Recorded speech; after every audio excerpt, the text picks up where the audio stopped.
Syederalun, serangan bom Rusia benar-benar menghancurkan rumah sakit anak-anak dan bersalin di Mariupol.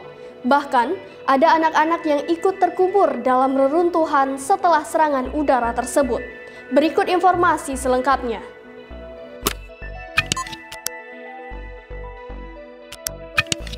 Serangan Rusia ini kembali menghentikan evakuasi massal dari beberapa kota, termasuk pelabuhan selatan yang hancur. Presiden Ukraina, Volodymyr Zelensky, mengecam aksi keji dan kejam Rusia yang menargetkan rumah sakit dalam serangannya. Diberitakan Associated Press, serangan Rusia yang merusak parah sebuah rumah sakit anak-anak dan bangsal bersalin di Mariupol. Hal tersebut terjadi ketika warga sedang mencoba melarikan diri dari penembakan di pinggiran Kiev menuju ibu kota. Otoritas setempat mengatakan setidaknya 17 orang terluka, termasuk wanita dalam persalinan dalam serangan di rumah sakit itu.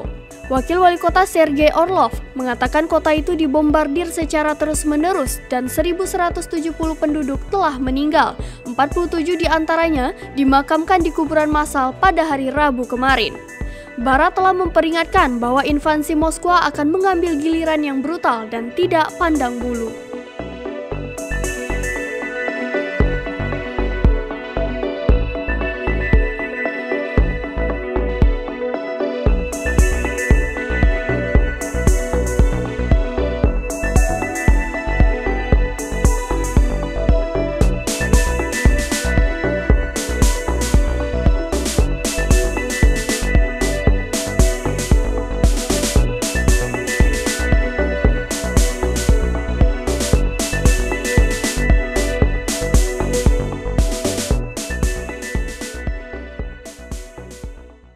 Demikian informasi terkini terkait konflik Rusia dan Ukraina. Saksikan terus berita lainnya di kanal YouTube Serambi On TV.